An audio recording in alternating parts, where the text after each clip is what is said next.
Saudara-saudari, Injil kita pada hari ini diambil dari Injil Matius bab 12 ayat 38 sampai 42. Sekali peristiwa, beberapa ahli Taurat dan orang Farisi berkata kepada Yesus, "Guru, kami ingin melihat suatu tanda daripadamu." Jawab Yesus kepada mereka, "Angkatan yang jahat dan tidak setia ini menuntut suatu tanda, tetapi kepada mereka tidak akan diberikan tanda selain tanda Nabi Yunus. Sebab seperti Yunus tinggal di dalam perut ikan 3 hari 3 malam, demikian pula Anak Manusia akan tinggal di dalam rahim bumi 3 hari 3 malam. Pada waktu penghakiman, orang-orang Niniwe akan bangkit bersama angkatan ini dan menghukumnya juga. Sebab orang-orang Niniwe bertobat setelah mendengar pemberitaan Yunus, dan sungguh yang ada di sini lebih daripada Yunus. Pada waktu penghakiman, Ratu dari Selatan akan bangkit bersama angkatan ini, dan ia akan menghukumnya juga. Sebab ratu itu datang dari ujung bumi untuk mendengarkan hikmat Salomo, dan sungguh yang ada di sini lebih daripada Salomo." Demikianlah sabda Tuhan. Terpujilah Kristus.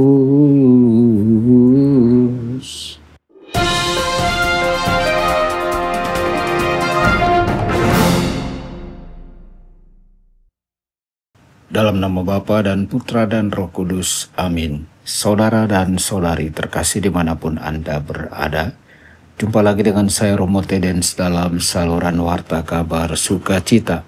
Semoga Anda semua dimanapun berada senantiasa dalam keadaan sehat dan bahagia.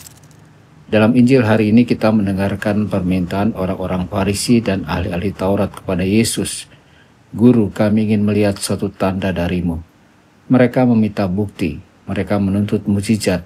Mungkin terdengar tidak asing bagi kita, karena kita pun sering berkata dalam hati, "Tuhan, berilah aku tanda, tunjukkan aku jalanmu. Kirimkan aku jawaban yang jelas seandainya mungkin melalui email saja." Seseorang pernah bercanda, namun dengan nada sungguh-sungguh, bahwa ia berharap Tuhan mengirimkan email berisi instruksi hidup. Saat situasi terasa rumit, kita rindu kepastian ilahi. Tapi saudara-saudari, kita tahu bahwa Allah jarang berbicara dalam bentuk jawaban instan atau pesan langsung. Seringkali Tuhan berbicara dalam keheningan, dalam bisikan roh, dalam sabdanya yang kita renungkan, dalam keputusan yang kita ambil dengan bantuan kebijaksanaan. Yesus tidak memberikan tanda seperti yang diminta para ahli Taurat. Ia menjawab, "Angkatan yang jahat dan tidak setia ini menuntut suatu tanda, tetapi kepada mereka tidak akan diberikan tanda selain tanda Nabi Yunus." Apa maksudnya? Yesus merujuk pada kisah Nabi Yunus yang selama 3 hari dan 3 malam berada dalam perut ikan paus sebelum ia dimuntahkan ke darat untuk melanjutkan misi Tuhan. Yesus menggunakan kisah itu sebagai nubuat tentang dirinya sendiri. Seperti Yunus, Yesus akan masuk ke dalam perut bumi, ke dalam kubur. Ia akan mati, dikubur, dan bangkit pada hari ketiga. Itulah tanda yang paling agung, tanda salib dan kebangkitan. Yesus tidak hanya memberikan jawaban, dia memberikan dirinya sendiri. Inilah tanda kasih Allah yang paling sempurna.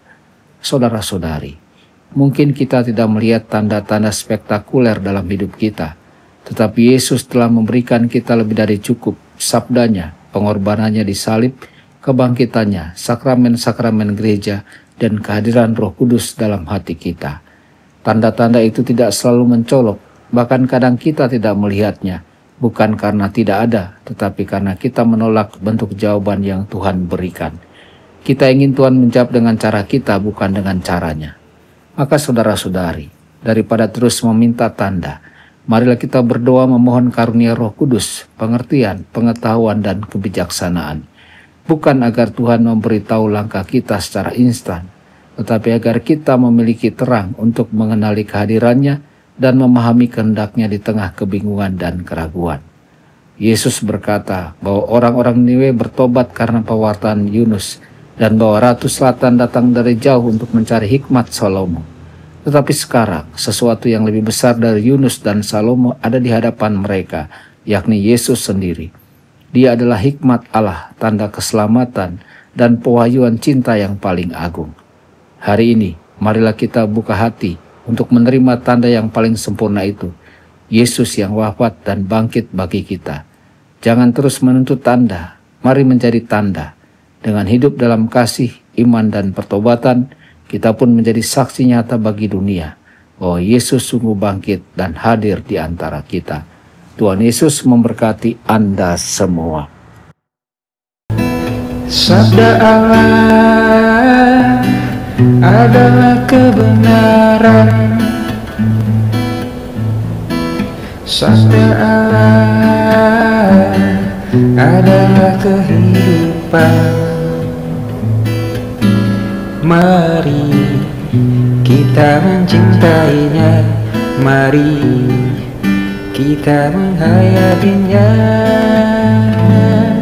Ya Tuhan yang ku muliakan,